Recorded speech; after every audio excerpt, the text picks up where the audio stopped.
So when attaching the top deck, I found it easier just to secure it to formers F2 and F3. I went ahead and glued it to them, and then the back three, I had enough room there to lift it up and to apply the glue to them.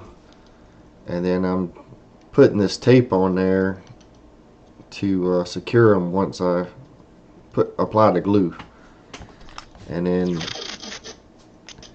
it seemed to flow a lot better than trying to tackle that whole piece at one time.